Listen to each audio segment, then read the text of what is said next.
Welcome everyone to the Public Safety and Veterans Subcommittee. We're going to start off with the call to order. Is there a motion to approve March 30th minutes and April 13th? So moved. Second. All right, we got a motion and a second to approve the minutes. All those in favor say aye. Aye. All those opposed? Minutes pass. We have no cards for call to the public, so we're going to continue to item number consent items. We have I'm not sure if anybody wants to go into executive session regarding the presiding judge. I think we know him well enough. I don't think that's necessary. Alrighty, so we'll go into item number 4. Is there a motion, or we can have the judge up here maybe to give us his presentation? We need to have him up here so the light shines on him. It's all yours, Judge. Good morning, Mr. Chair, members of the subcommittee. I am grateful for the opportunity to be here today and perhaps do something a little different than you might have seen in our reappointments in the past. I was hoping to be able to give you a little idea of some of what I think we've accomplished in the last year beyond some of the things that we've had the chance to talk about here at the subcommittee. I am very conscious of the fact that you have a very full agenda today. So I will be doing my level best to do this very quickly, and I apologize in advance if I'm speaking very fast. We have had the opportunity on several occasions to talk about the Compliance Assistance Program.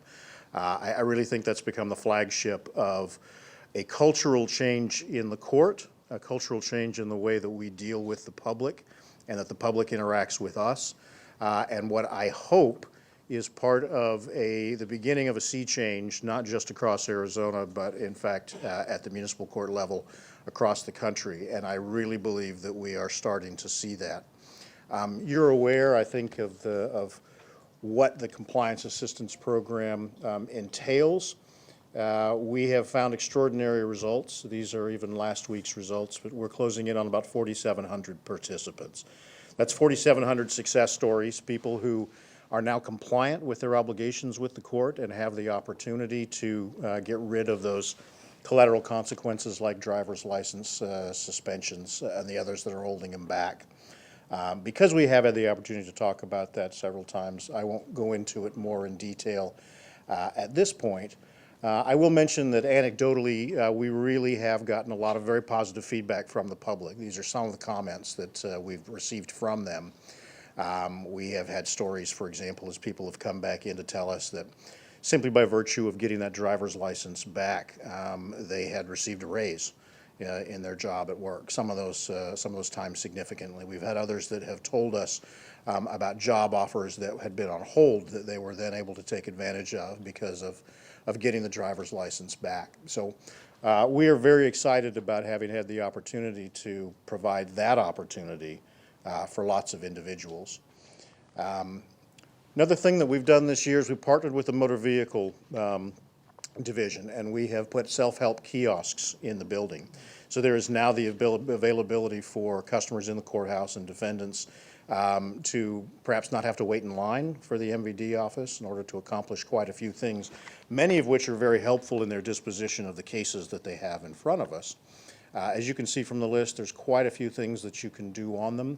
We really expect that this is going to provide some great efficiencies in the disposition of cases at the court. We also have a new partnership with Maricopa County that we put in place this year, in which they are now taking our bond payments. We used to actually have a bond window operation in which staff from our customer service section were staffed over at the jail during certain hours with the availability to take bonds. That was only certain hours. With this new partnership with Maricopa County, that's available to defendants 24/7, so that times when they couldn't in the past, they now have the ability to post those bonds and be released. And that has allowed us great efficiencies in being able to redeploy those staff for the customer or for the Compliance Assistance Program, where we've had additional people coming in.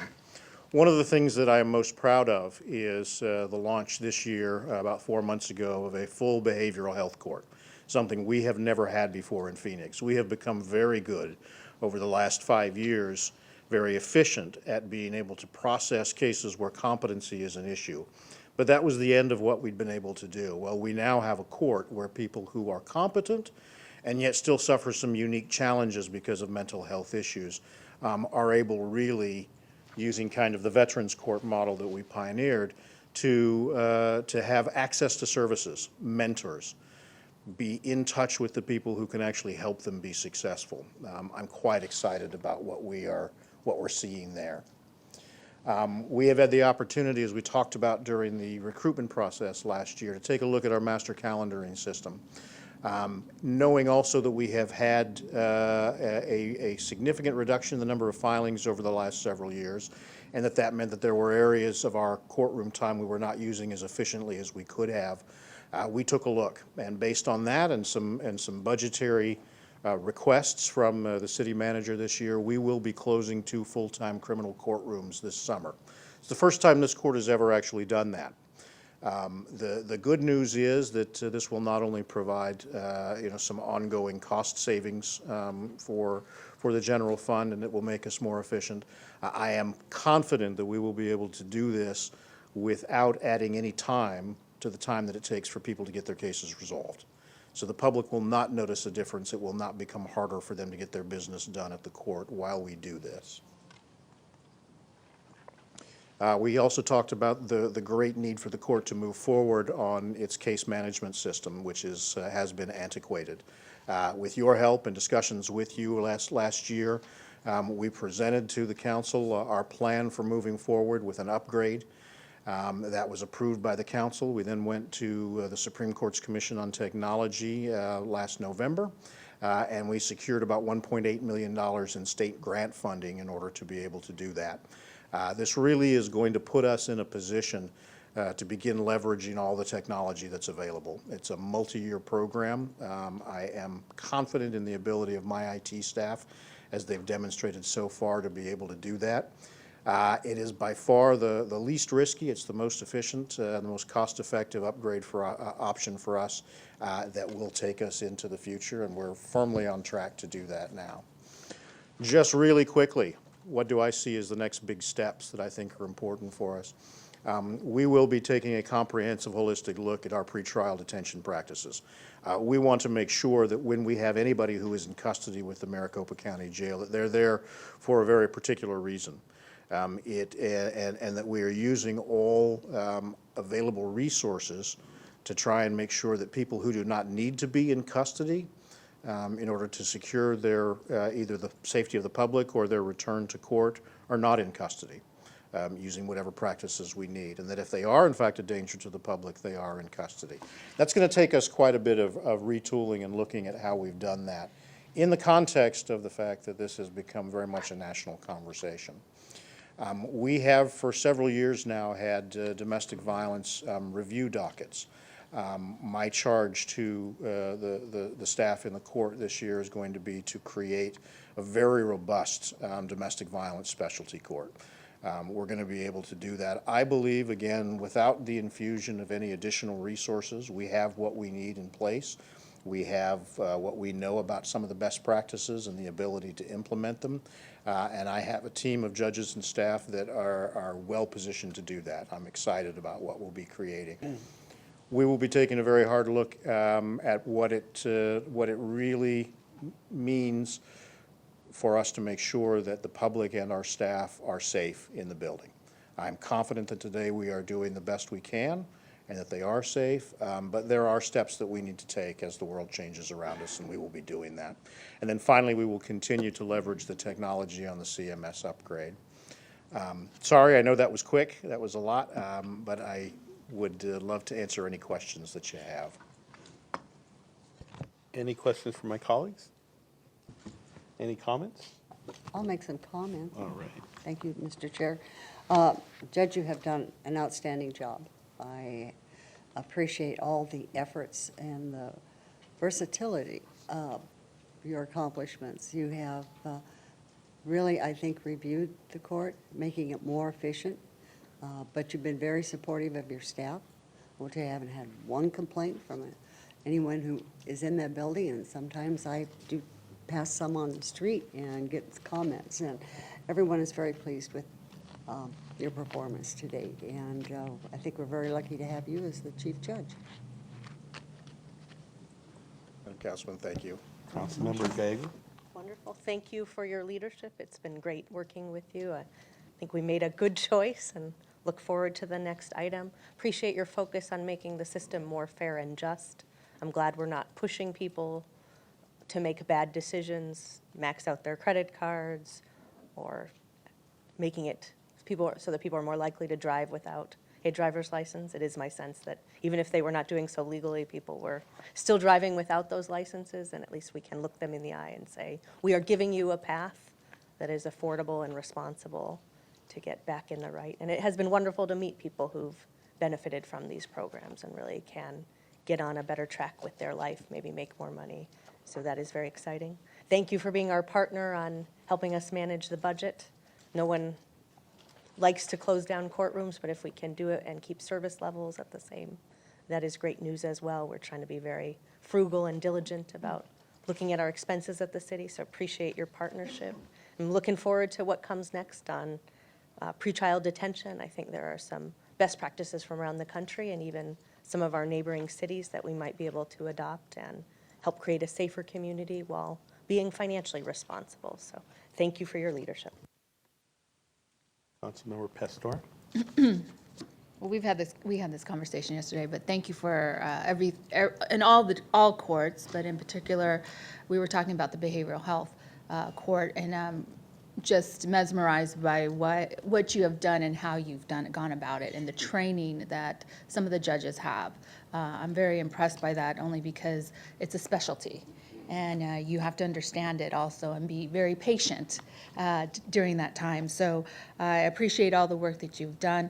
I'm really excited to know that there is an MVD kiosk around here, because I'm one of those that on that last day are frantically trying to get my tags and everything else. And so I'm very happy to know that it's close by. So thank you for everything you've done. And Judge Taylor, I just really want to thank you for being that innovator and really thinking outside the box. I mean, from the CAP program that we have, where we're close to $2 million that we've collected so far, cash at hand, and basically in the pipeline, we have about $5 million that we're looking to collect in the future. And that just really, it helps the city of Phoenix on its bottom line, but what it really does, it helps those individuals that can't drive to work get a driver's license and give them that other opportunity that they need. And especially for those individuals that want to be good citizens, a payment plan to make sure that they're on the right track. So what a great program, and thank you for that. I agree 100% with the MVD program, that it's something that's really great to have right here in City Hall. And it's not just for individuals using the court system, it's also for employees and council members, right? And the behavior courts, and I mean the homeless courts, the veterans courts.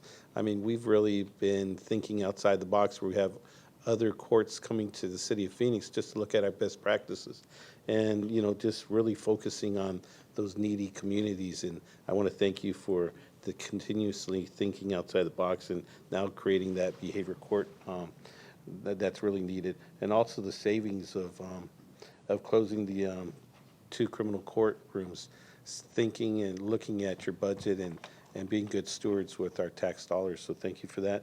And lastly, using technology to its fullest. That's one of the things that I see at the court buildings, is that we really use technology to its fullest, and cutting down in a lot of the staff's time of using paper and being good and going green. So thank you so much. And with that, I'll entertain a motion. Mr. Chair, I would move approval of the reappointment of the Phoenix Municipal Court Chief Presiding Judge, Don Taylor, to a term June 30, 2017. Second. All right, we have a motion and a second. Any comments? With that, all those in favor say aye. Aye. All those opposed? Congratulations, Judge. Thank you, Mr. Chair.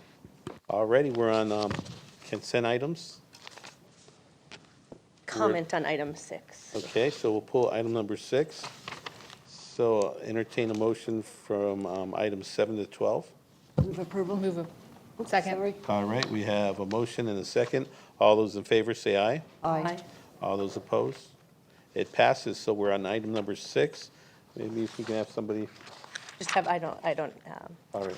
Just wanted to comment. Item number 6 is an agreement to help reduce the backlog on sexual assault kits, and I think this has been something that I really think needs to be a priority for the city of Phoenix. I hope that we can test as many of these kits as possible. This is something we hear from the community is very important and something where I hope we'll be a leader.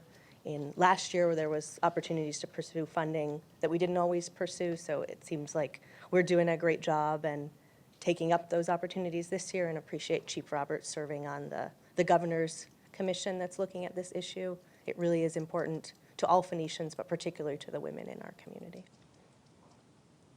Thank you. Any comments? Yes, Commander? thank you, Chairman and Council.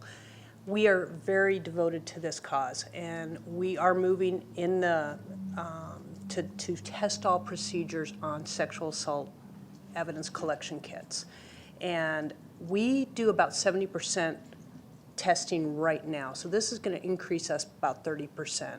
And Jody Wolf is with us here to explain. She's the administrator over our crime lab and my partner in all of this endeavor.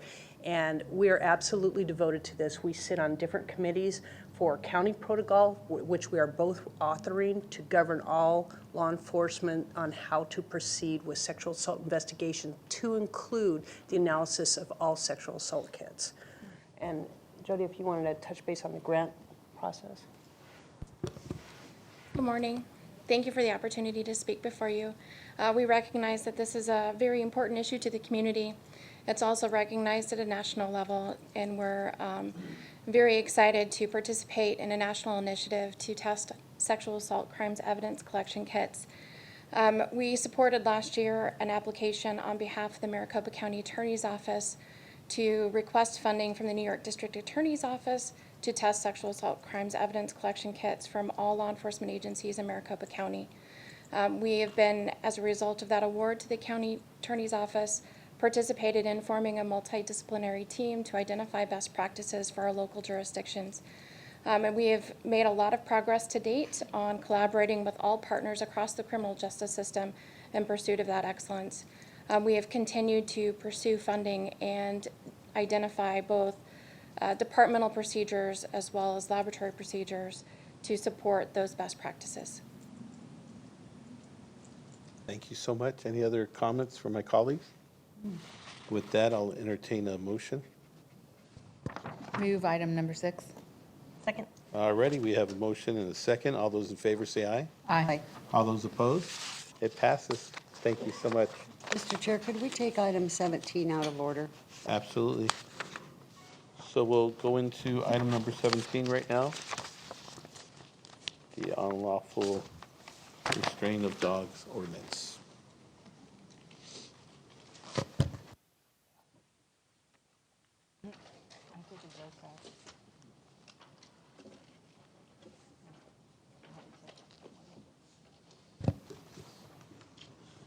Morning, Chief.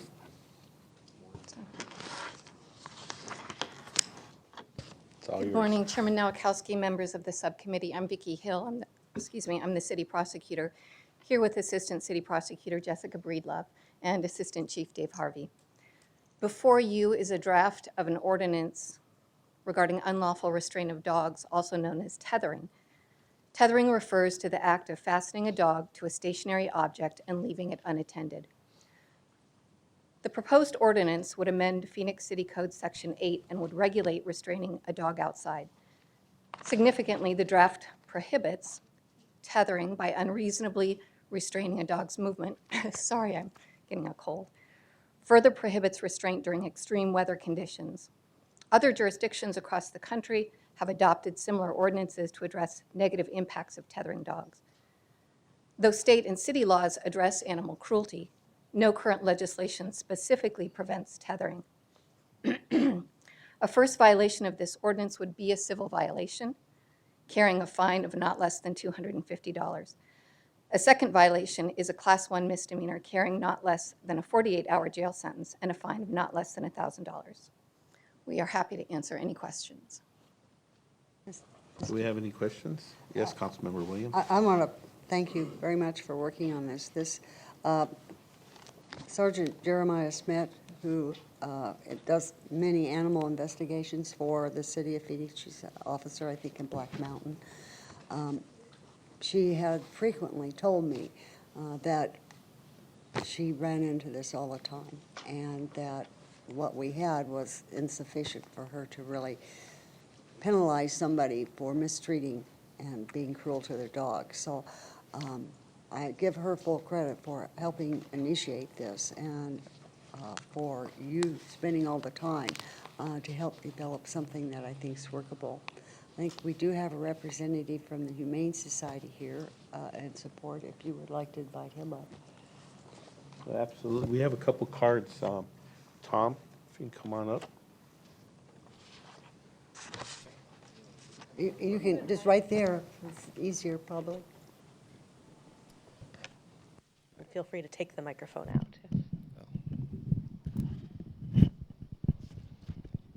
Mr. Chairman, subcommittee members, thank you for the opportunity to speak this morning.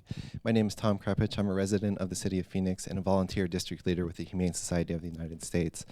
I'd like to briefly explain why HSUS supports this ordinance and why we expect it to benefit our dogs and our community in general.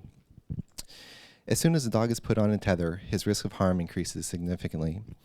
Not only does a tether create direct risks of physical harm, like pain resulting from a collar becoming embedded, or even strangulation if the tether becomes tangled, a tether often leads to psychological damage to the dog that causes problems for him and for the people near him.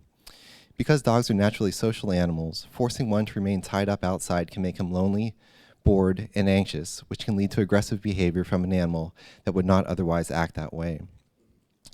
This dog is likely to become very defensive and protective of his small area, which can create a threat for someone who walks into that space, particularly if that person is too young to recognize warning signs.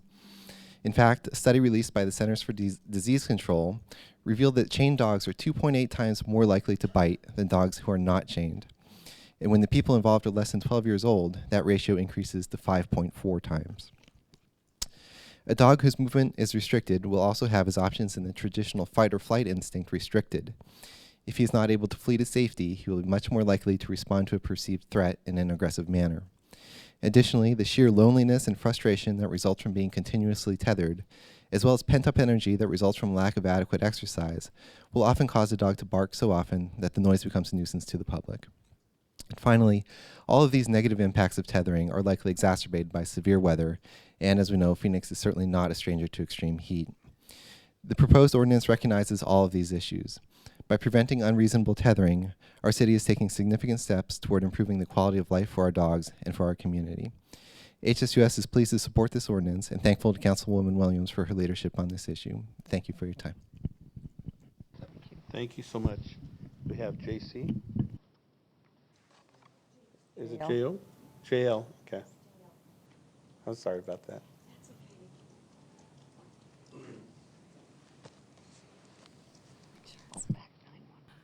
Well, good morning.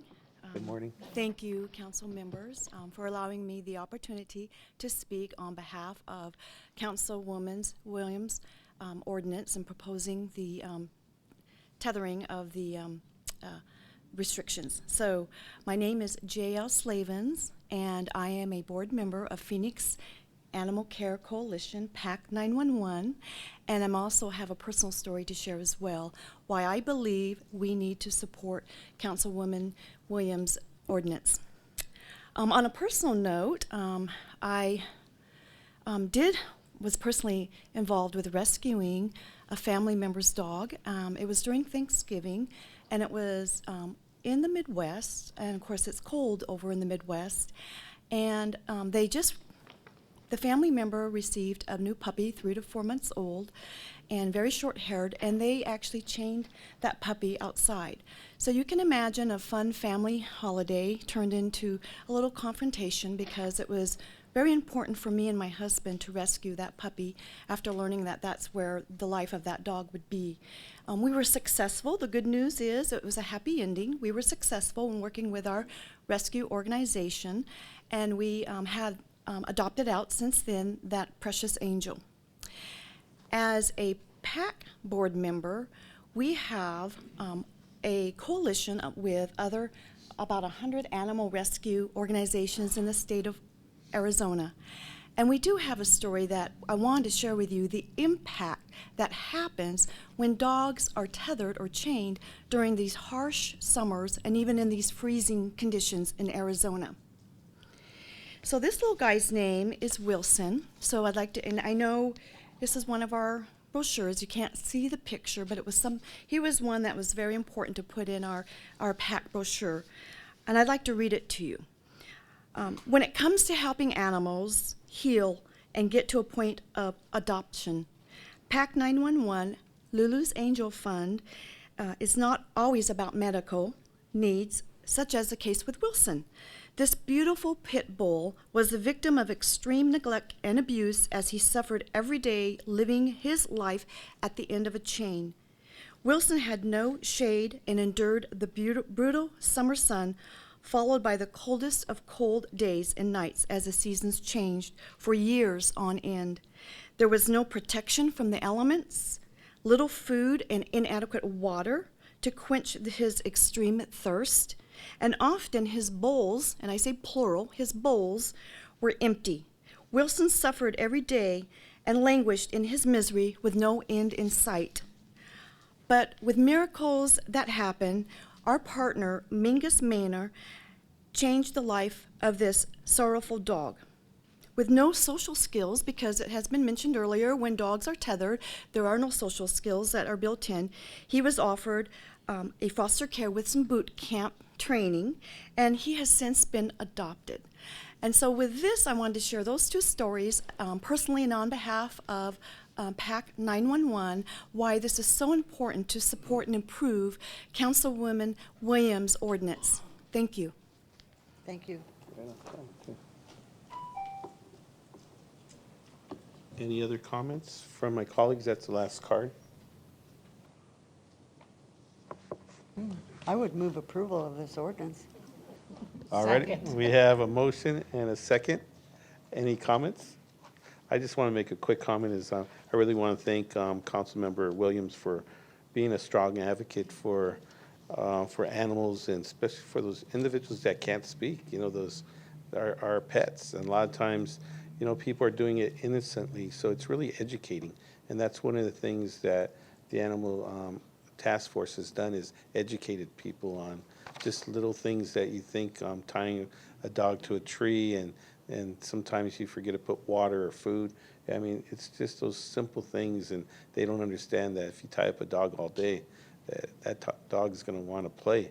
And once you unleash that dog, they might jump on a young person or a child, and you might think that dog's attacking that child, but it's not the case. So I just really want to thank the outreach and the education component of it all.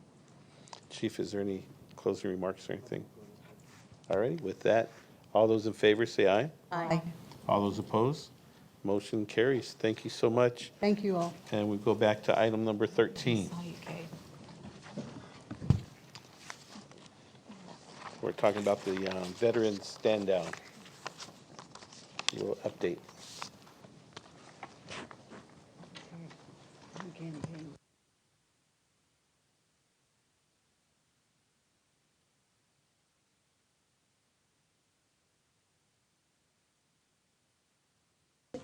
It's all yours.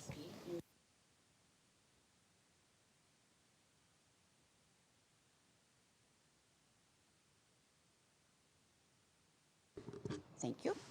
And I have with me today Joan Service, who is the Executive Director of the Arizona Coalition to End Homelessness, and Gary Kula from the Prosecutor's Office.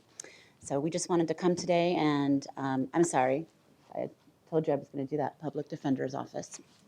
And we just wanted to come by today and give you a little bit of information about this year's stand down event.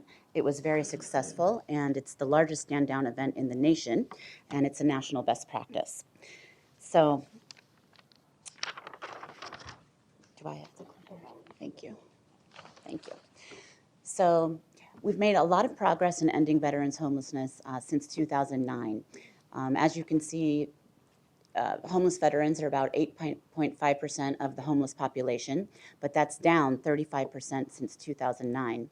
And that's in large part because of the focus on ending veteran homelessness in the federal strategic plan to end homelessness that came out of the Obama administration. And here in Phoenix, we've taken that very seriously, and a large part of our focus in the Human Services Department is around ending veteran homelessness. And so we participate and lead a number of activities to that end. And one of them is our continued participation, not just in the Human Services Department, but throughout the city in the Veterans Stand Down. So I'm going to turn it over to Joan to tell you a little bit about the stand down. Good morning, councilman members. Once again, my name is Joan Service, and I'm with the Arizona Coalition to End Homelessness.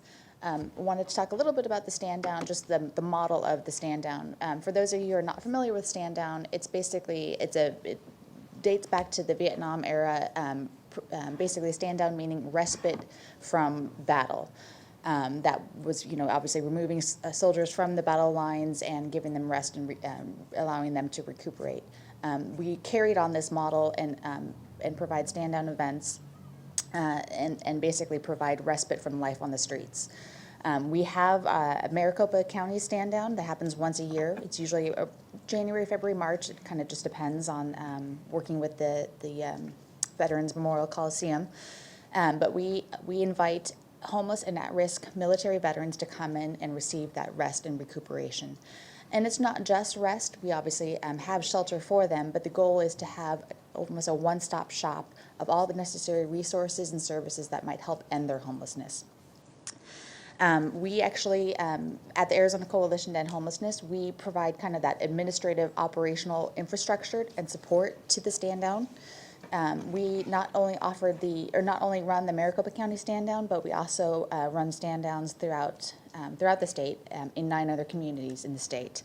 And so we've created the Arizona Veteran Stand Down Alliance, which is basically all the different communities coming together and working through making sure that the necessary services, the state agencies and city agencies and players are there and responding to the needs of the veterans in that community. So as I mentioned, we actually play a little bit more of a hands-on role in the Maricopa County stand down by making sure that we have all the necessary players at the table. This last year was the largest, as Ryan mentioned, we are the largest stand down and have been for the past 4 years. But this last stand down was the largest in terms of numbers. We were able to see 1,850 military veterans at that stand down over those 2 days. We're really quite thankful of the City of Phoenix's involvement. First off, we have an executive committee, because obviously we don't work in a bubble. We have an executive committee of many different players to make sure that we're all on the same page with the event. It's as much as, if you've ever had an opportunity to do this, it's very to attend a stand down. It's a very grassroots kind of fast-moving event, and so that executive committee is that camaraderie. We can brainstorm together. The City of Phoenix plays an integral role on that executive committee. They also provide a lot of technical assistance. Vice Mayor Gallego was with us this last stand down, greeting some of the guests at their graduation event. And then Gary, his role in wrangling the judges, I think, is obviously so crucial. So, and then we also obviously have Housing and Human Services Department staff present and tabling and making sure that residents get the necessary services they need. So with that, I'll turn it over to Gary. I think there's one more. Oh, I do? Okay. So we do have partners. Obviously, some of the biggest, I'll share that some of the biggest partners at the table at the stand down, at the Maricopa County stand down, and the biggest draw for services are obviously courts. Courts, MVD, we provide a significant amount of clothing to assist the veterans who are in need. So we do have clothing distribution. Social Security, Department of Economic Security, and obviously the VA plays a significant role. And then at Valley of the Sun United Way, they provide volunteers. I want to circle back. I'm going to steal your thunder with the Social Security Administration. Is that okay? Absolutely. Okay. So I just wanted to share a quick success story.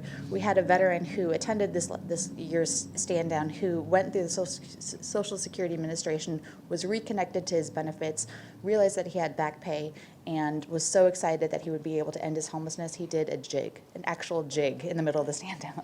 So that was pretty exciting for us. And with that, I'll turn it over to Gary. Good morning. Gary Kula with the Public Defender's Office. I just wanted to touch on a little bit of the history of the courts and the legal system's involvement with the stand down. Phoenix has been the foundation of the stand down. It started in 1990, and back then it was just 3 tables like this. There were judges, city prosecutors, and public defenders, and we would help 35, 40 people. This past year, we helped 985 veterans with their legal issues. And there's just a couple of people I wanted to shout out to. One of them is Alberto Rodriguez with the State Bar of Arizona.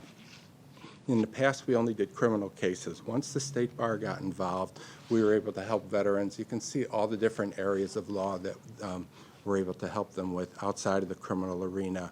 And one of the things is that if they don't have an attorney there to assist them at the stand down in that area, they set up appointments with the veterans. So nobody leaves the stand down without having the opportunity to talk with an attorney or at least have an appointment set up to help them with their legal issues.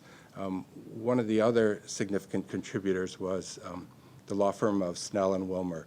Craig Logsden is a veteran, and one of the issues we have is that while we're able to help so many veterans with all their criminal cases and civil cases, we would have so many with out-of-state issues. I think this year almost a fourth of the cases that came in were from out of state. And in the past, we would just tell them, here's a stand down out of state, here's a phone number you might be able to call. Snell and Wilmer came in and brought a dozen attorneys for 2 days, and all day long they were on their cell phones calling their friends, their colleagues across the country, so that all of the veterans that came in and said, I have a child support case in Rhode Island, they contacted someone either who was with their firm, had a connection, or someone, so that the veteran walked out with the phone number of an attorney that will help them with that case. And I think that was an incredible development as far as it not only being an Arizona event, but being a nationwide effort to help the veterans.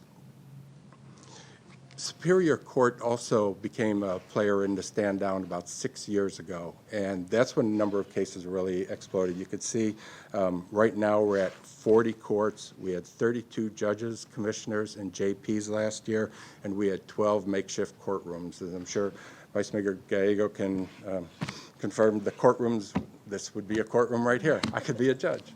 And it just was a wonderful event to see everyone being so flexible and willing to help out the veterans in any way. And also in our little area, the Courts and Legal Services area, we had over 400 volunteers. I think it was 450 this year. It was court staff, it was city prosecutors, county prosecutors, public defenders, judges, and just everyone working together to help the veterans in any way they can to assist them and to show their appreciation for what they did for our country.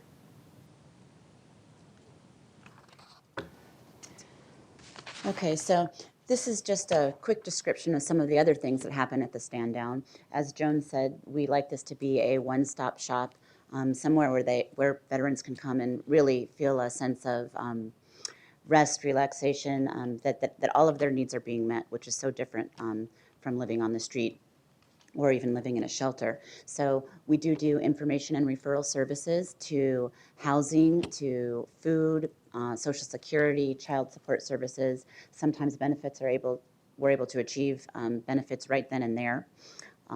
You can see the number of claims filed.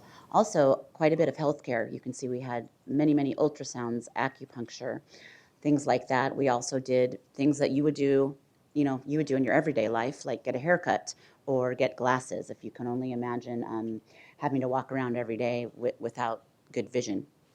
And last but definitely not least, we even meet the needs of people's animals, which are so very important to folks that may be the last thing that they have with them. So we had collars, food, shampoo, you name it, we had it. And then, of course, clothes and hygiene and all of the rest of that stuff. So with that, that's the end of our presentation. If you have any questions, we certainly invite you to come. We do this every year. It's a wonderful event and something you can come and be a part of.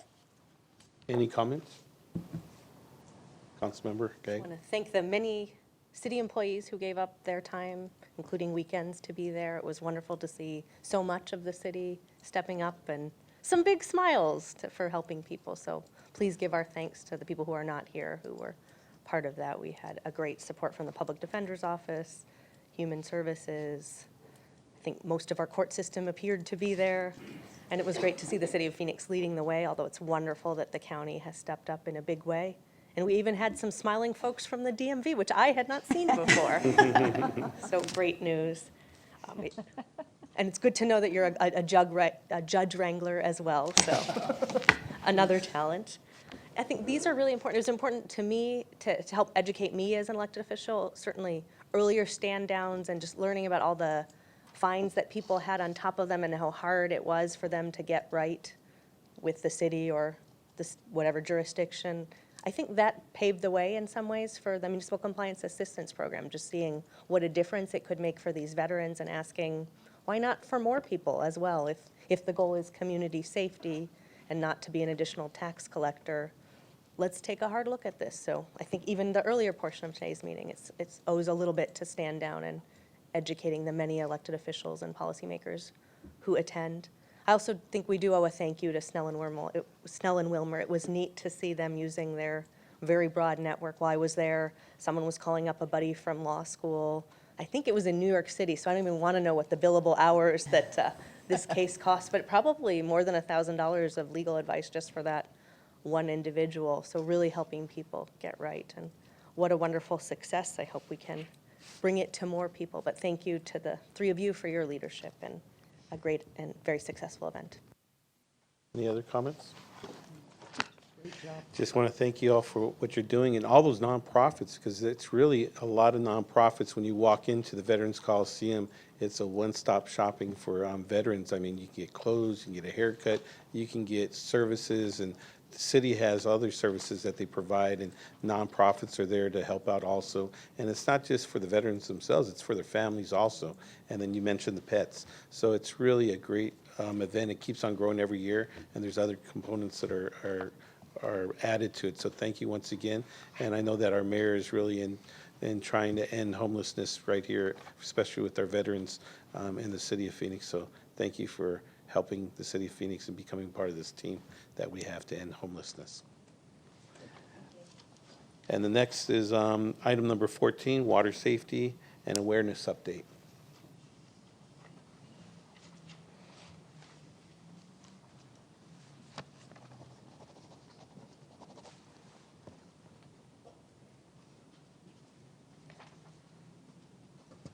Good morning. Good morning. I'm Shelley Jameson. I'm the Deputy Chief with our Public Affairs Division and Community Involvement. This is Engineer Paramedic Kelly Lieberman. He's one of our frontline firefighters. And Becky Hewlett is a supervisor with the Aquatics section, which is a division of special operations under Parks and Recreation. Thank you for having us, Councilman Nowakowski, Councilwoman Williams, Councilwoman Gallegos, and Councilwoman Pastor. Today we'd like to talk about water safety and all of the things that the City of Phoenix, our partners, private and public, are doing to combat and face this challenge, which each year we see children, adults drown, near drown, and what we're doing to try to combat that. What you see right here is a picture of the different ways that we lose people to drowning, and it can range from something as small and seemingly insignificant as a dog dish. But if it's a large enough dog bowl, all you need are 2 to 3 inches of water to see a child drown. As you know, children are top heavy, so it's very easy for them to fall into buckets and also lose their lives. Almost every year, we lose a child in the city of Phoenix or within Maricopa County to drowning in a bathtub. Typically, most drowning incidents involving children get down to some type of supervision issue or barriers. So how do people drown? We have prepared some videos for you this morning that will show examples of how quickly and silently this occurs. If you watch the young boy on your right, mom's back is turned toward him. You can't hear the audio from dad, but dad saying, "Honey, honey, honey, look," and then she picks him up and grabs him. So again, children are top heavy. It's quiet. It happens quickly. Nobody ever intends for a child to drown. These scenarios occur in a number of different ways. At pool parties, where there are a number of people, adults, supposedly supervision going on, and it's easy for it to go unnoticed. So that's a very good example of how that happens. We talk about barriers in the city of Phoenix, and we have a number of things in place to address barriers. We have our neighborhood services department. We have fire prevention within the Phoenix Fire Department, out educating, checking barriers, making sure they're in place in apartment complexes and homes. However, barriers, as you're about to see, can be outperformed. This is a father taking video of his young child after he obviously discovered the hard way that the kid was on the other side of the barrier, scaling a small, soft fence. Even with self-latching gates, everything in place, children are very wily. They will move furniture over to the gate, unlatch it. Again, supervision is the key. The City of Phoenix, with our partners, Fire Department, Aquatics, Parks and Rec, etc., and private agencies, continue to tout this message. This next example shows you, again, how silently drowning occurs. And you'll see, actually in this one, forgive me, this is the valuelessness of water wings. People put PFDs on their children, personal flotation devices, and water wings were popular for years, especially when I was a child. You can see that they slip right off when a child gets into the water, and they make no sense. They don't work. And so we rely sometimes on water wings, flotation devices, etc., when again, I cannot stress enough how critical it is that there always be supervision. These do not take the place of keeping a child from drowning. This next video shows you a teenager. So in Maricopa County in the city of Phoenix, we have an average of 69 drowning incidents a year, and you'll see the statistics in a moment. Most of them are adults. Many of them are teens. A lot of them don't realize that they don't know how to swim. You're about to see an example of a teenager and his friends who are playing in a pool, and nobody realizes that the teen does not know how to swim. They're having fun. A friend is shooting video. It's just another day at a pool, and it looks like it's an apartment complex here. I don't see adult supervision nearby. I certainly don't see any adults. He's struggling. They think he's messing around. They're watching this teen, and if you hear the audio, they're joking, they're laughing at him. As soon as another person draws near, what does he do? He grabs for help. We have seen, and we lost 2 of our own firefighters in the Phoenix Fire Department trying to assist in a drowning call, because people who are drowning will reach for anything to assist them. And this young man is doing the same thing. It just comes natural. You're trying to do what you can to survive. Again, if you heard the audio, they continue to laugh and joke. They think he's kidding around, and he's not. Finally, at a certain point, he's able to reach the side of the pool. Another thing that people do not realize is how quickly you become exhausted. When you're fighting the water, a number of factors occur in the human body that make it at some point impossible for you to swim, no matter how badly you want to. Here are some of the statistics we talk about, and it's very important to me with the Phoenix Fire Department, our other agencies, to stress that these numbers will probably not change appreciably. What we have seen are pediatric drownings decrease, and although that is a great relief, this is an ongoing battle. We will never stop educating the public about the safety, water safety, barriers, some of the things we talked about. Most of the victims of drowning are adults. Those are difficult to outperform. A number of factors play into that. Drugs and alcohol, the inability to swim and not knowing they don't know how to swim, becoming exhausted, etc. Initially, we talked about what causes children to drown, and I cannot stress enough, and we continue to do so in our messaging, adult supervision 100% of the time makes a difference in child drownings. On the adult situation, well, I apologize. Good morning, Mr. Chairman, members of the subcommittee. When it comes to the adults, it is the alcohol, drug use, but there's also our older adult community, medical conditions, cardiac issues, seizures, strokes, diabetics, different situations that they don't monitor themselves or they're not being monitored. by a friend. So we've been out encouraging that. And one other thing that it's really important is we're trying to get media on board. We've been having meetings with some of the local news stations to address that. When there is an adult drowning, people need to know about it. I think there's a lack of awareness when it comes to adults drowning, and people don't realize really how many people do drown as adults. We're going to start off. We have a lot of events going on, a lot of community outreach projects, and we'll start breaking these down here. This is first. I want to mention we've established a great partnership with the Arizona Diamondbacks, and Luis Gonzalez has been a great advocate as well for us. They actually sponsored. They gave us $25,000. When I say us, I mean the City of Phoenix Aquatics, for swim lessons.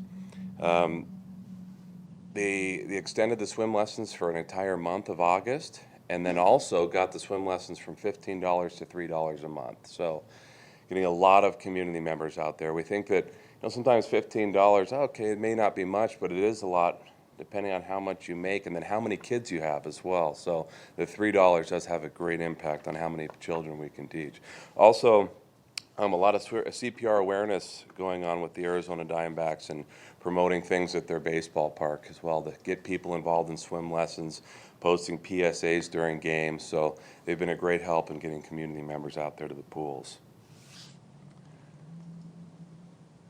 I did a public service announcement with Becky Hewlett and I with Aquatics. We did a PSA with Luis Gonzalez on getting people out there to swim lessons. And Do we have audio by any Is here. It's time to take action. That's why the D-backs and Arizona Office Technologies are teaming up with the Phoenix Fire Department and City of Phoenix Aquatics to promote swim safety and swimming lessons for kids. And it is imperative that every child and adult learn to swim. We are grateful to the D-backs and AOT for expanding access to swimming lessons. To learn more and support a safer summer for all our kids, visit dbacks.com/swimsafety.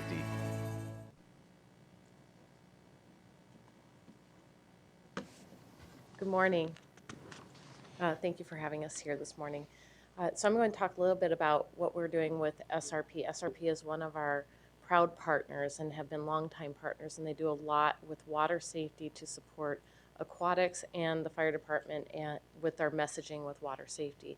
They do give us money to, one, help with our fence program, the Build a Fence program with the local charities, firefighters, and we're able to select families that are in need of a fence, and so SRP is a large supporter of that program. They also support the City of Phoenix swimming lessons. In the months of June and July, they discount our $15 lessons to $3 lessons at sporadic pools throughout the city. So they're a great partnership. They also provide us funding to provide life jackets for a checkout system at the pools for those kids that cannot swim, which is a great help for those non-swimmers.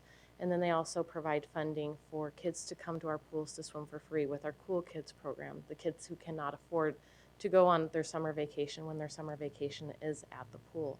So SRP has done a lot as far as funding. They also provide us the CPR DVDs that we can give away at our water safety events, at any of those events to help spread the message on CPR and awareness with water safety.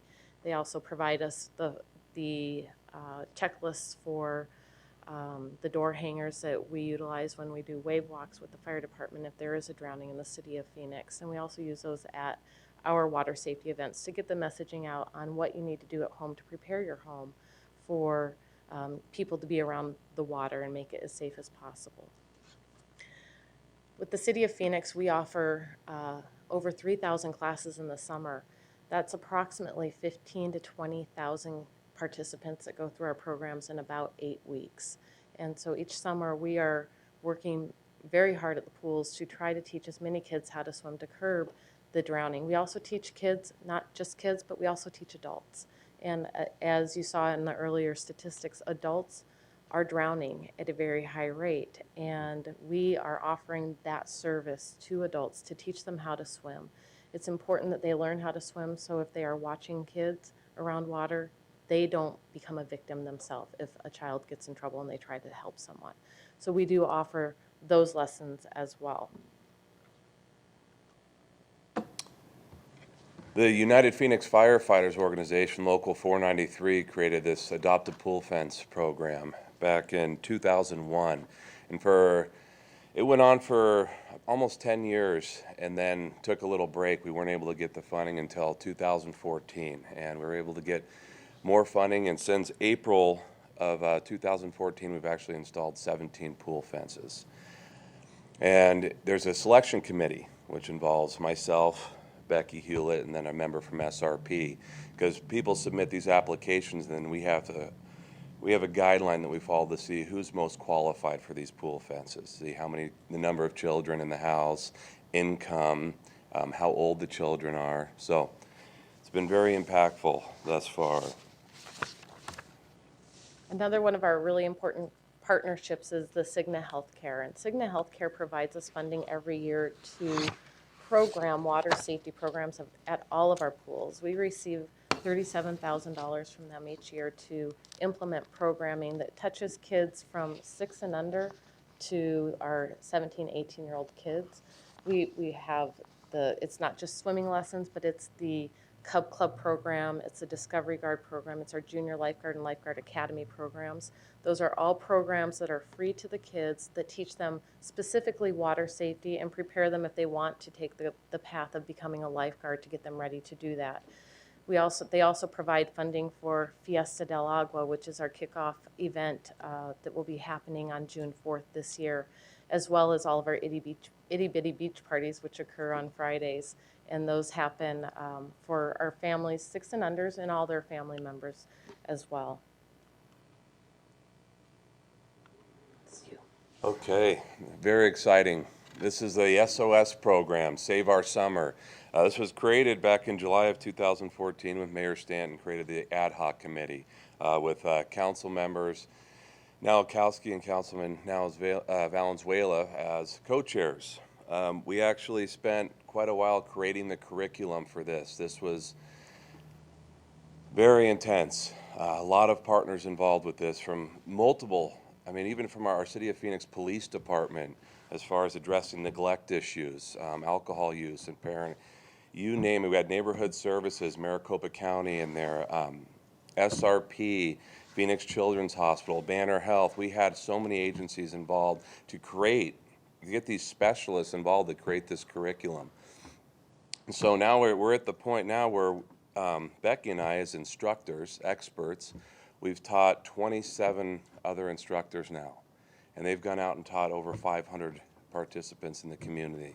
So it's been a great opportunity for us to spread our knowledge to those, and then providing the materials they need as well, which were purchased by Local 493, the United Phoenix Firefighters. We had to purchase binders, flash drives, everything for them to take all the information we had and share with the community members. We are going to continue this effort as long as we can. People seem to be excited and the word is getting out about it. Phone calls are coming in as far as how community advocates can become members of this program as well. This is a video that, very impactful video that really makes, all of us up here that have worked so hard with this program, makes it all worth it. We always say if we can just save one life, then it's all been worth it. And so I want to play this video here. This is Cheyenne.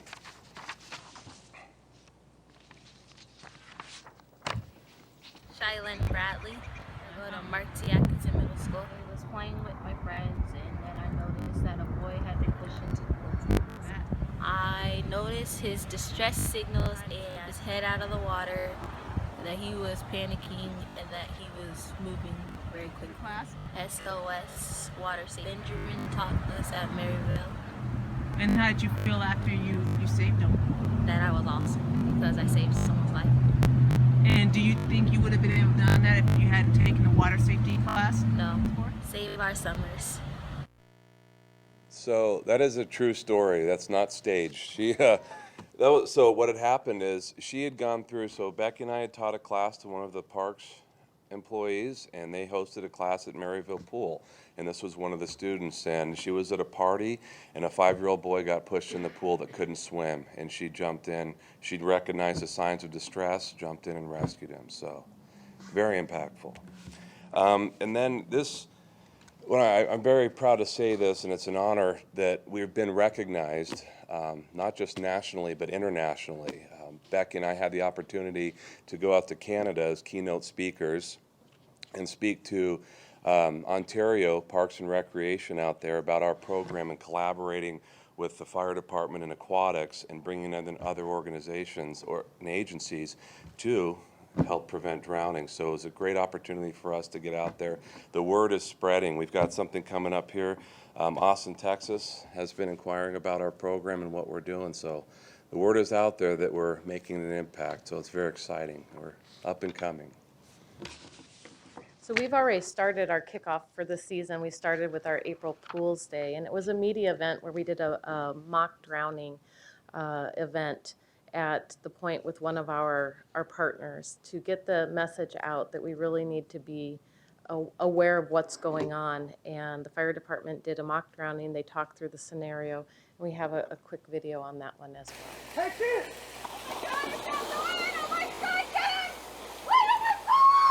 So today we had a mock drowning. We had some volunteers come out. The kid acted like he was drowning in the pool. Somebody jumped up, grabbed him right away, got him to the deck, and a third person went ahead and called 911.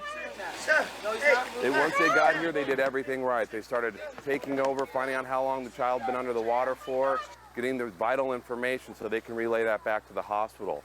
Started doing the compressions, putting the monitor on, taking a look at the heart, see if it's a shockable rhythm. Started taking over the airway, breathing for this child, and then get him over to the Phoenix Children's Hospital as soon as possible. This allows people to really see how things unfold and how quickly drownings can happen. Just a few seconds, just prior to that, that kid was running around, playing, swimming, and all of a sudden he is face down. I know of a lot of cases of drowning fatalities, and I think there's way too many. If people just follow the ABC rule right there, they'll be able to protect kids and even themselves from drowning. The three main things that I want to talk about are appropriate supervision, and then barriers, not just pool fences, but multiple barriers of protection, and then classes. Get swim lessons. Swim lessons are one of the top ways to ever prevent drowning of children and adults. Learn how to swim. The fire department is like an emergency medical organization, so they come, they save lives, and I think it's pretty cool how they're cooperating together with the aquatics department to save lives and save people from drowning.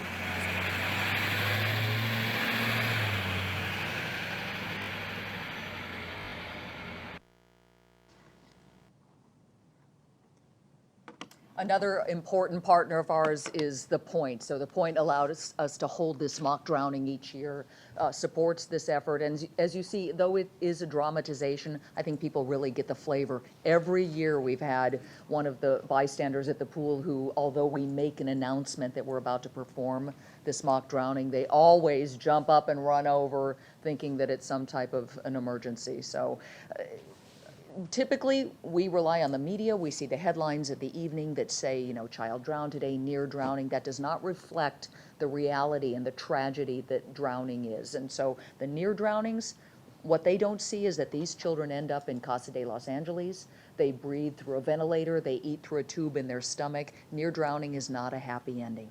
So we want to stop all of this. As you can see, we are doing everything we can with all of the partners we have. One of them, Councilman Nowakowski, his annual event, the Star Spangled Celebration.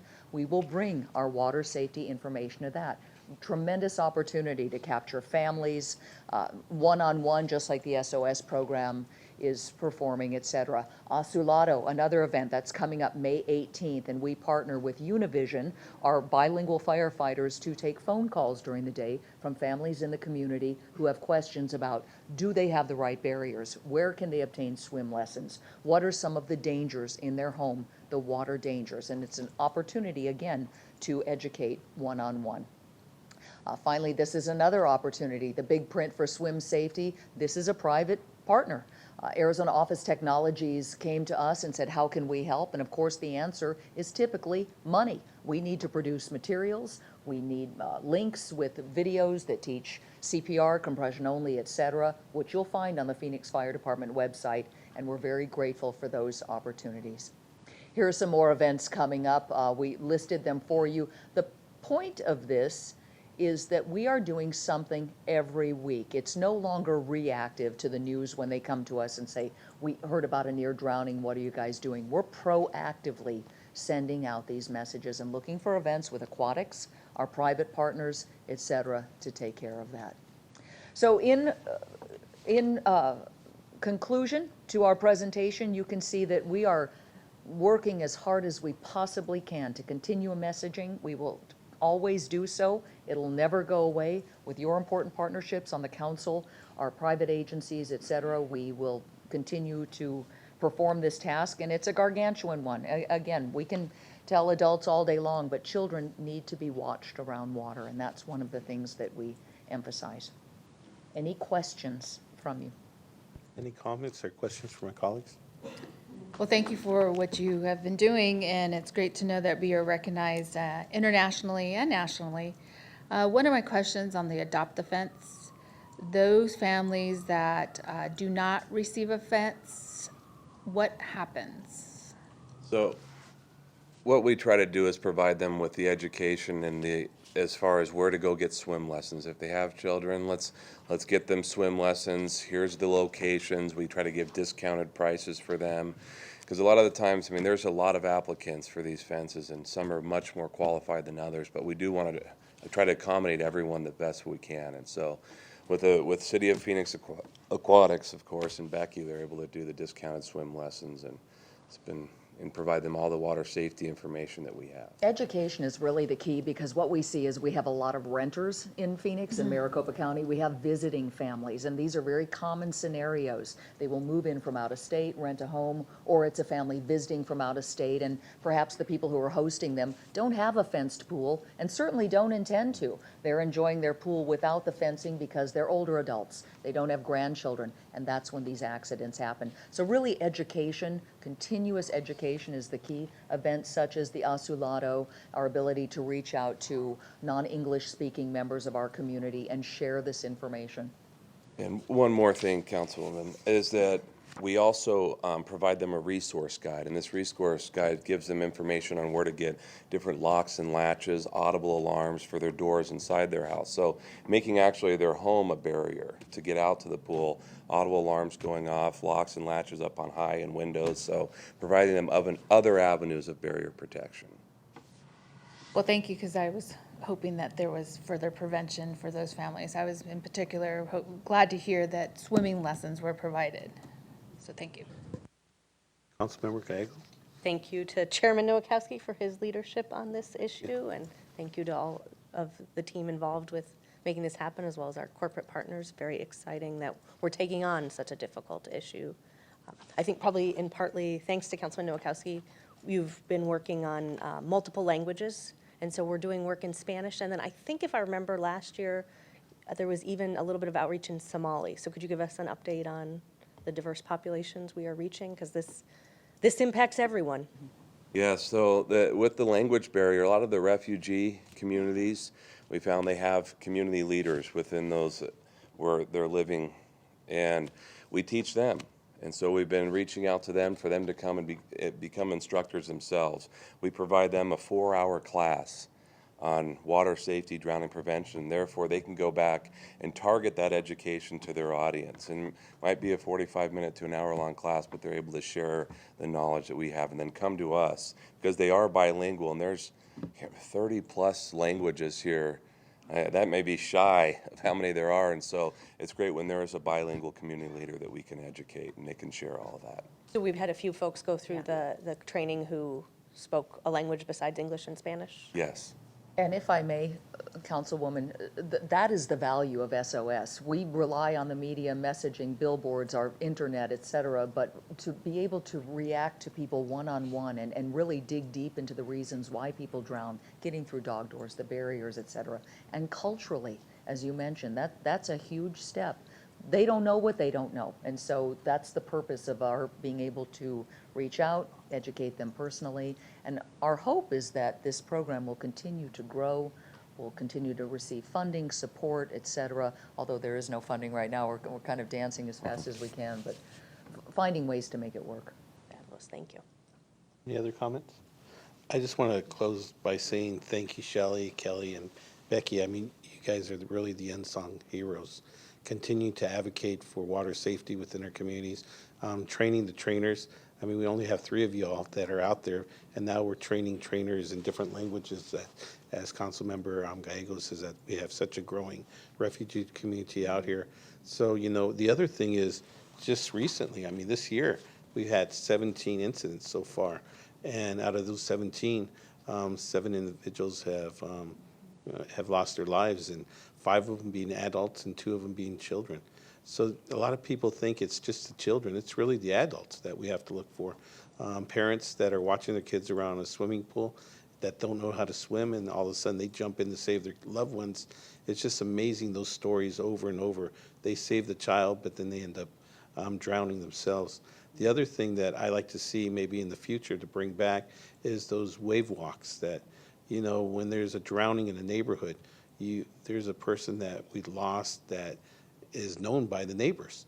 And the wave walks are actually knocking in and consulting and giving advice and just giving that information, the ABCs of water safety. And I've been on several of those, and it's just the impact that a drowning has on that whole community. And we should really look at bringing back some resources to the fire department and to the Parks and Rec to really help with the communities that are going through that, and educating people about water safety. Right now, there's 0 funding, and I think that we need to really look at somehow, some way to fund those programs. So thank you once again for doing everything you can, and the volunteer. I mean, a lot of times these 3 individuals are out there volunteering their time off the city's dime, and really thank you for all those hours, those thousands and thousands of hours of volunteer that you give to our community on water safety itself. Thank you. Councilmember Williams? I have a quick question. Becky, at Cortez Pool, we have the refugee community, a quite large one across the street. How many people do you have in a class if you're going to bring in the parents or whomever? How many there, and how much do I need to go raise to have a class for them?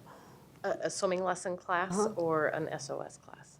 Either one. Swimming both. lessons, if they're non-swimmers, it's 1 instructor for 6 participants in the class, if that's Okay. what you're looking for. As far as the cost, it's $15 for the swimming lessons for 2 weeks. And so we've taken donations through SRP, through the Diamondbacks, and they've been able to discount those classes, those 8 classes, to $3. And so we have spread that out. At Cortez Pool specifically, in August, all the classes that are offered there will be on weekends, and all those classes are $3, and you can currently register for that. As far as our SOS class, there is no cost. That is something that we're reaching out to the communities to get instructors to participate in, to try to reach that community. And we have had success in having individuals, I don't recall the organization they came from, but they work with that refugee population in that area, to go back and teach those classes. So Okay. they've had that opportunity. Thank you. You're welcome. Any other questions? Thank you so much. Thank you.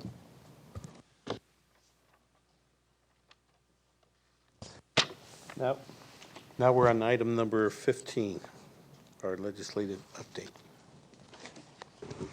This will be nice and short, sweet. Good morning, Chairman Nowakowski, members of the subcommittee. I'm Tom Remus with the Office of Government Relations.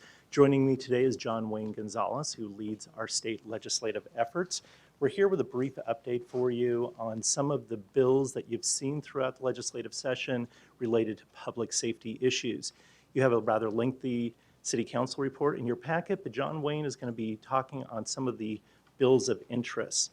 Before John starts, let me just mention that the legislative session finally ended this past Saturday, May 7th at 5:45 a.m.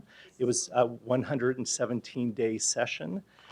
The general effective date of any of the bills that go through will be August 6th. So with that, why don't I turn it over to John Wayne to touch on those bills that impact the City of Phoenix. Good morning, members of the subcommittee.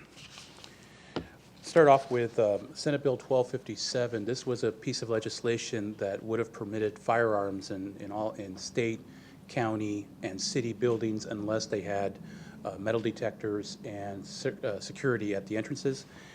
This bill failed to pass the Senate. It failed on a 14-14 vote on May 4th and never came back.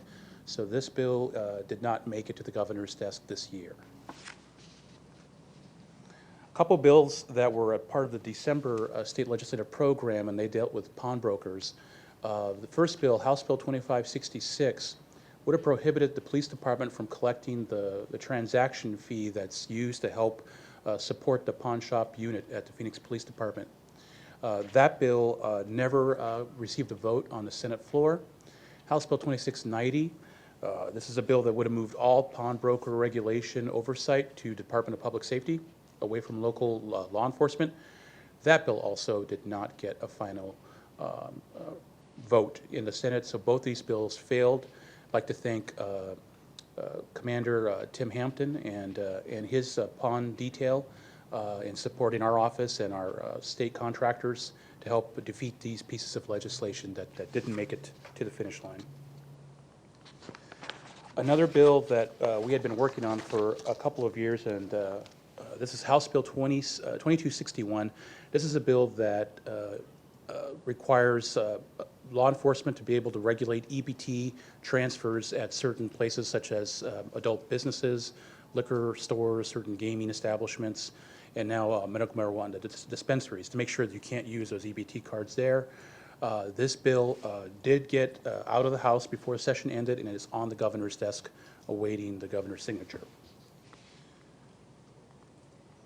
House Bill 2233 was another bill part of our December state legislative program. This is a bill that would allow school districts, public school districts, to come to the city and ask for an inspection from our local fire department.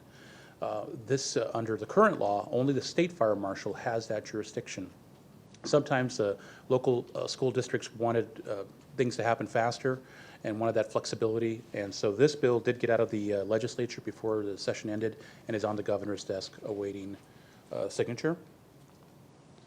House Bill 2468, this was a bill that dealt with something that the City of Phoenix Council has supported in the past, and that's more resources for law enforcement to crack down against those internet crimes against children, people doing horrible things to children online. And we have a unit at Phoenix Police Department that investigates these issues. The budget did incorporate some money, and so we're looking at close to $1.5 million in total that go towards that for the upcoming fiscal year. Phoenix should get a significant amount of that money to help with the police department and their investigations. This is a bill that we did not have a position on, but we were monitoring. Senate Bill 1449 dealing with drones, regulation of drones. I can say that when the bill left the Senate, it had a lot of what a lot of cities wanted in this bill, but once it left the House, it was pretty much stripped from a lot of the things that the cities wanted and other folks wanted, and really for us at the City of Phoenix, what it would do is it would prohibit us to regulate anything other than drones at parks. And so that's how the bill passed out of the legislature. It's on the governor's desk, awaiting signature.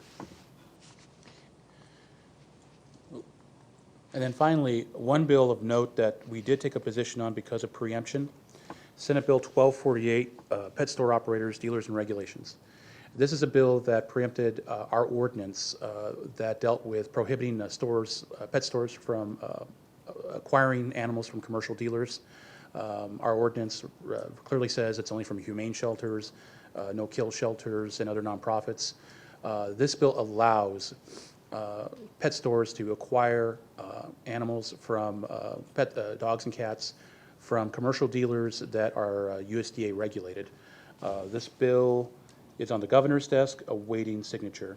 And with that, if you have any other questions in general. Any other questions? No, I just make a comment. There are several of those that I hope that the city is going to pursue preemption, that it is important that the legislature recognizes that we are the closest to the community. We know what the needs are, and we are the responders. Pet store, it just appalls me to think that the almighty dollar is more important than our humanity. And for what? I just don't get it. It's kind of like the drones. When I was out on patrol with the helicopter, one of the pilots told me about, he kept saying, what is coming towards me to the tower? And they kept saying, nothing, nothing. And then finally, it came into focus, and he was going to have a head-on with a drone, which could have been disastrous. He diverted. But I don't think they understand, and I don't know how we ever get through them. But I applaud all your efforts. I know you spend ungodly hours out there and in some difficult circumstances, as well as I appreciate my fellow council members going down there, testifying, writing the letters, because it makes a difference. But, you know, I think we have to just continue to do what we do best and fight what they do worst. So thank you for all your efforts. Any other comments? Councilmember Gallegos? I want to echo Councilwoman Williams' statements that local control is so important. We do work very closely with the public, and it's disappointing that the legislature doesn't see value in that, but certainly we see it's a dialogue across the country, and we are not alone in that in terms of cities doing innovative things that our legislature does not support. Could you speak a little bit more on the drone bill? So it sounds like we can regulate whether it flies over South Mountain Park, but Yes. that's about it? Yes, Mr. Chair, Vice Mayor Gallego. So when the piece of legislation was introduced by Senator Kavanaugh, there were multiple stakeholder meetings, and city staff did attend just to provide input based on some of the feedback that had occurred here at the council. And there were a lot of individuals, a lot of groups that were involved. So when the bill left the Senate, when it got the votes to get out of the Senate to go to the House, it had a lot of the components dealing with having more involvement so far as having them notify Sky Harbor if they're within the certain parameters, making sure that there were some concerns about voyeurism and dealing with that, having drones being able to spy in people's backyards and capture images. That was in the bill. And then dealing with making sure that public safety wasn't impacted, so that if public safety needed to be able to use a drone for rescue or fire oversight, it had a lot of components when it left the Senate. In the House, the bill, the chairman of the Judiciary Committee basically would not let the bill go out unless it looked the way he wanted it to look. And the sponsor of the bill agreed, and a lot of what was worked on for a couple of months in the Senate were taken out. And really what the bill now does is, it really, again, to clarify, it has provisions that, yes, we could regulate over parks. That gives us the ability. We can regulate our own drones if we have such devices. Maybe fire and police may acquire those devices in the future, but we can control, if we get drones in the future for city purposes, we can still do that. But as far as any drones outside of that, commercial or for personal use outside of that scope, we are prohibited by the state from controlling those drones. Including near Sky Harbor? Pardon? We don't have protections near the airport? The bill did not. It came out. Initially it was in there, and the bill was stripped of that language that clarified that they had to notify airports if they were within a certain area of the. I felt like when people from the community on all sides of the debate came to our city meetings, there was unanimous consensus about airspace near airports, that needed to be protected. Mr. Chairman, Vice Mayor, I think they're looking to the federal law and how that will impact that. I think what we were looking for in the bill was that the drone users would notify the city as well as the tower, adding that extra step to make sure that everyone was aware. And so those provisions went out, and I think they're looking to see some of the final regulations coming out of the federal government. So again, it was unfortunate that it didn't include everything that we heard through the council process talking about drones. And the bill sponsor, to clarify, could have held the bill and come back next year, and it wouldn't have changed anything, but the bill sponsor concurred. And so once that happened, it definitely changed the tone of the bill at the legislature.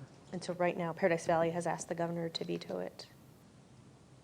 Council, our Vice Mayor Gallego, I believe that they have submitted a request. And you said he has not acted on. As of, Mr. Chair, Vice Mayor, as of this morning before we came to the meeting, we had not seen a change on it. Wonderful, thank you. Any other questions or comments? I have one on House Bill 2154, the whole fingerprinting.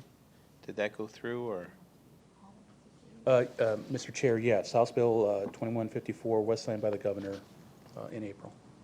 So how does that actually affect our current booking right now process that we have? Mr. Chair, my understanding in talking with the police department is that it's going to require some changes, but they don't see it as major changes.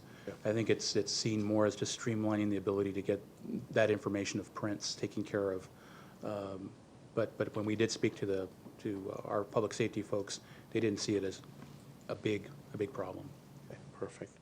Any other comments? Thank you so much. Mr. Chairman, I'll just point out, our office does put together an end-of-session report for the mayor and council. We also work with the law department and all city departments about new bills that come into effect, making sure that they have the information to implement any changes that need to take place. Perfect, thank you. We're on item number 16. And if my colleagues will allow, maybe we can continue our last item, the public safety budget update, to our next meeting. Already.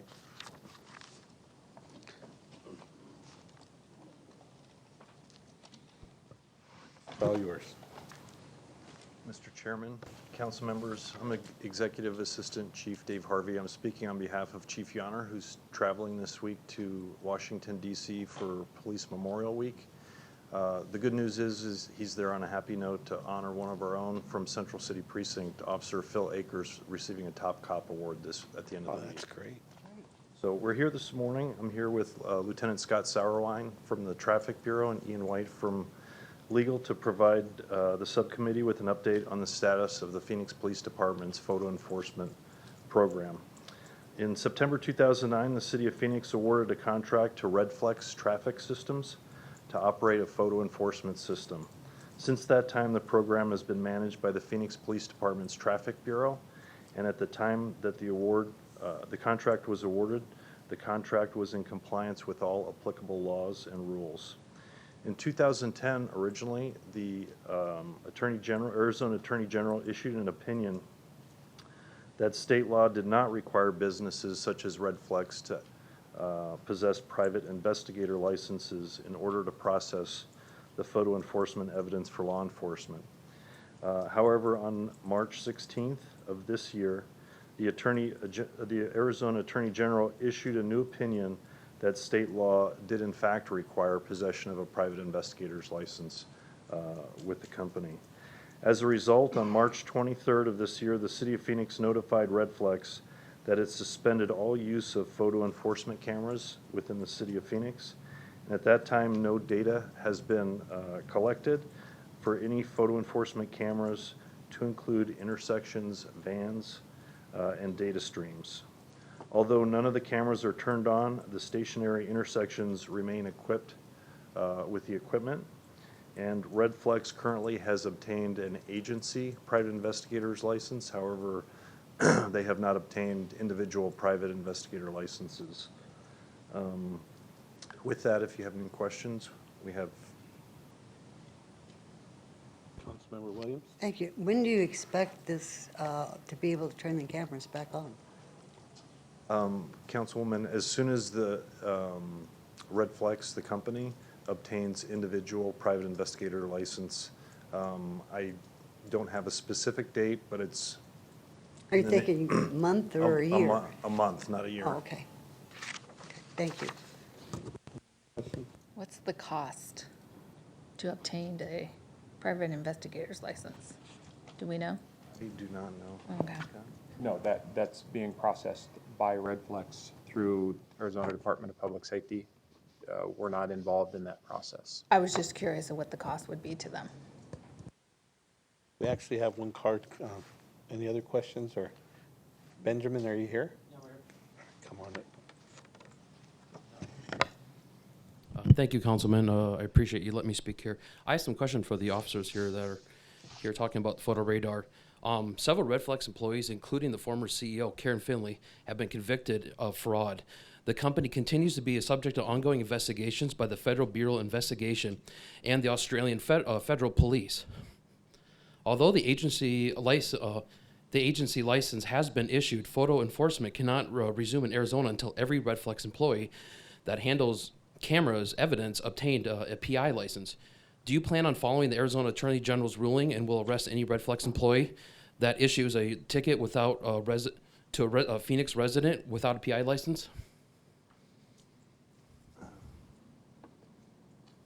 Mr. Chairman, the Phoenix Police Department currently has suspended all photo enforcement within the city of Phoenix, and we are in compliance with the Attorney General's opinion, and we will not be turning the cameras back on or doing photo enforcement at intersections or in our mobile vans until the company is in full compliance. And then my last question is, does the city of Phoenix plan on paying back all the photo radar tickets that were issued for the last decade? Insurance increases, time spent in court, time spent going to driver courses. Chief?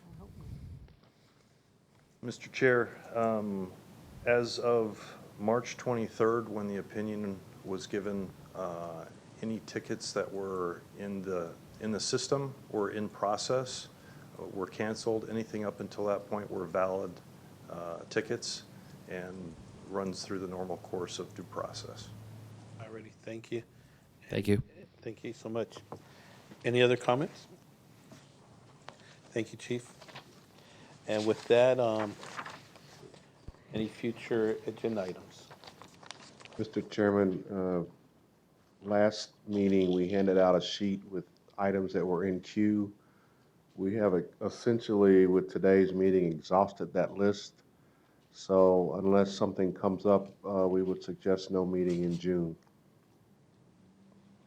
I see a lot of complaining going on up here.